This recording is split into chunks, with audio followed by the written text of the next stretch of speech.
তোমরা সবাই কেমন আছো? তো তোমরা সকালে ভাবছো কি সকালে উঠে একদম ধোয়াধুয়ি কাচাকুচি করছি? হ্যাঁ বন্ধুরা, কাচাকুচি করছি কারণ সকালে সমস্ত কাজ আমার কমপ্লিট করা হয়ে গেছে। তো আজকে ভেবেছিলাম মানে এই টুকটাক জিনিসগুলো কী বলো তো, আমি বাথরুমেই কাছি, কিন্তু বাথরুমে মনে হয় কিছু একটা মানে ইয়েতে রয়েছে, সেই বাথরুমে জল পুরো ভরে আসছে, মানে জল আর পাস হচ্ছে না। সেই আমরা টুকটাক তোমরা জানো প্রতিদিন রেগুলারই কাজে, কিন্তু আজকে আর এই টুকটাক জিনিসগুলো আর এই জিন্সের প্যান্টটার না বাথরুমে বসে অত ভালো কাচা যায় না। কারণ না কি, জিন্সের প্যান্ট এক মোটা টাইপের হয়, তারপরে কি ঘষতে হয়, ব্রাশ দিয়ে না ঘষলে পরিষ্কারই হয় না। তো বন্ধু স্নান করে পুজো দিয়ে এই যে বসে গেছি, কারণ কি বলো তো, মেয়ের প্রজেক্টের খাতা জমা করতে হবে। তো আমি না এই অনেক দিন আগে সেই গরমের ছুটি পড়ার পরের থেকেই দিয়েছে কাজটা, কিন্তু আমি সেই কাজটা করিনি। তো আমার কালকে বান্ধবী বলেছে করেছিস তুই, আমি বলছি না করিনি। তো তারপরে আর কি শুরু করে দিয়েছি। তো এখন আমার আবার সেই মাসের প্রথম দিকে যে আজকে মানে 4 তারিখ, তো আজকে প্রথম দিকে আমার যেতে হয়। তোমরা তো জানো রেগুলার মোটামুটি যারা দেখো যে একটু ব্যাংকে যেতে হয় এই টাইমে। তো তার জন্য কালকে ড্রেসটাই পরে গেছে, কালকে সাইকেল কিনে যে ড্রেসটা সেই ড্রেসটাই ছিল, মানে ভাঁজ করে তুলে রেখেছিলাম। আবার হচ্ছে কি না 2-3 দিন পরলে তো আবার কাচতেই হবে, আবার একটা নতুনটা বের করব। তো এটাই পরে আর সকালবেলা যেভাবে ছিলাম পুরো ক্রিম ট্রিম কিছু না, সেইভাবে খালি চুল যেরকম ছিল, খালি ড্রেসটা পরতে হয়, নাইটি পরে যাওয়া যায় না লোকের মধ্যে, তাই এইভাবে। আর এই ব্যাগটা তো জানো, এই ব্যাগটা এই টাইমে আমি নিই, এমনি অন্য সময় খুব কম ইউজ করি, এই টাইমে ইউজ করি, কারণ ব্যাংকের কাগজপত্র সব না এই ব্যাগের মধ্যেই থাকি আমার। এটা সিক্রেট তোমাদের বলে দিলাম। তো বন্ধু ব্যাংকের থেকে এসে প্রচুর কাজ টাজ করা হয়ে গেছে, মানে অনেকক্ষণই এসেছি। তারপরে ওই আবার ঘড়ি নিয়ে বসেছিলাম, সে ঘড়ি কিছুটা কমপ্লিট করেছি, মানে কমপ্লিট করতে মানে একটা কাজ আমি ফুল তৈরিই করতে পারছি না, মানে সত্যি কথা এত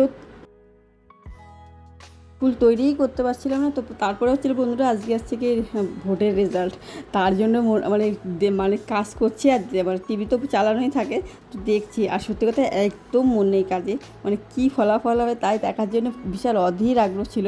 কিন্তু এই যে রান্না তোমার করতে যাবে, তো রান্নার জন্য ওই মাঝে মাঝে ফাঁকে ফাঁকে দেখে এসছি। আর উচ্ছে ভাজাটা এর জন্য পুরা হয়ে গেছিলো, তো উচ্ছে আর পটল ভেজেছি তার মধ্যে, আর ডিমটা সিদ্ধ করেছি। মানে আমি তো প্রেসার কুকারেই করি, গ্যাস বাঁচানোর জন্য তাড়াতাড়ি হয়ে যাবে, আর আলুও সিদ্ধ করি ওর মধ্যে।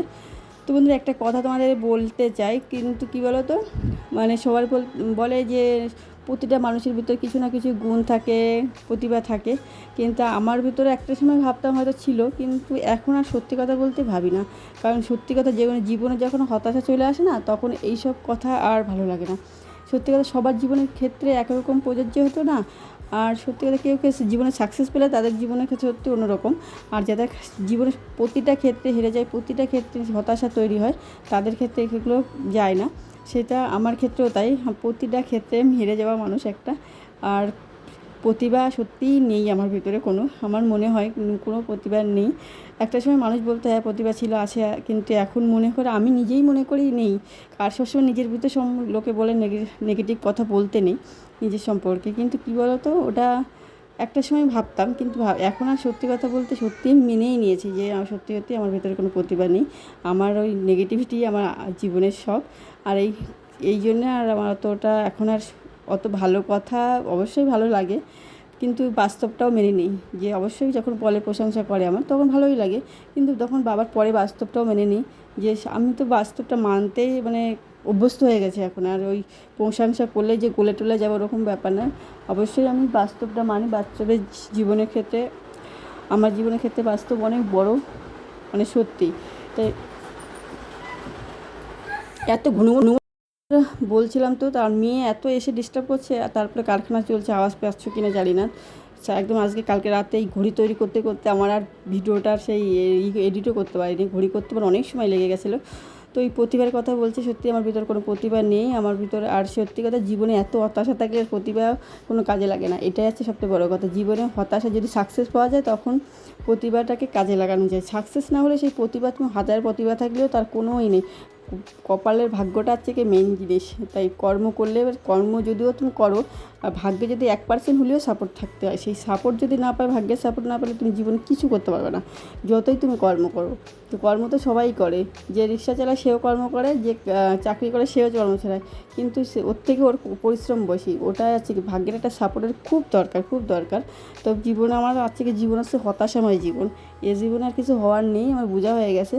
তোমরা হয়তো ইউটিউব করছি কেন, কারণ কী বলো তো বন্ধুরা, সত্যি কথা বলতে আমার তো এমনি এখানে কোনো কাজ নেই, তো সেই জন্যই একটু আধটু সময়ও তো কাটার ব্যাপার থাকে, তাই হতাশা, এই যে তোমাদের সঙ্গে অনেক কিছু কথা শেয়ার করতে পারি মাঝে মধ্যে, তো তার জন্য একটা করা।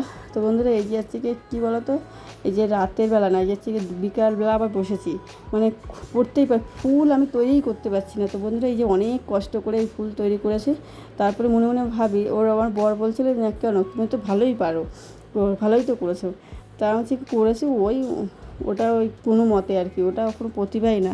বলছি না না তোমার ভেতরে আছে। আমি কি না, নেই, থাকলে অনেক কিছু করতে পারতাম জীবনে। তো বন্ধুরা অনেক চেষ্টা করে করলাম, ফুল ফুল ফুল, তারপরে কী বলে সন্ধ্যাবেলা আবার বসেছি, বসার পরে হয়েছে অনেক কষ্ট করে। এদিকে মেয়েও বসে রয়েছে, কারণ ও চেষ্টা করছে, ও একটা ঘড়ি তৈরি করছে। তো বন্ধুরা এই যে ফাইনালি কমপ্লিট করতে পেরেছি, দেখো আমার প্রতিভাটা সত্যি আছে কি না, দেখো তোমরা, এই দেখো এই যে করেছি, দেখো আমি অন্য ফুলও কেটেছিলাম কিন্তু অতটা ভালো আসছে না। আর এটা মেয়ের ডিজাইন বললো কালো করতে, তাই আর্ট, সত্যি কথা আমাদের মাঝে মধ্যেই প্রজেক্ট করতে বছরে 3-4 বার করতে হয়। তো এই আর্ট পেপারগুলো ছিল, আমি আর বাজার থেকে কিছু কিনে আনিনি, তো যেগুলো ছিল সেইগুলোই করেছে। আর ওই যেমন মেয়েও করেছে, এখানে নিজের ভয়েস ছিল, সেগুলো আমি কেটে দিয়েছি। এই দেখো আমার ভিডিওটা এই পর্যন্ত।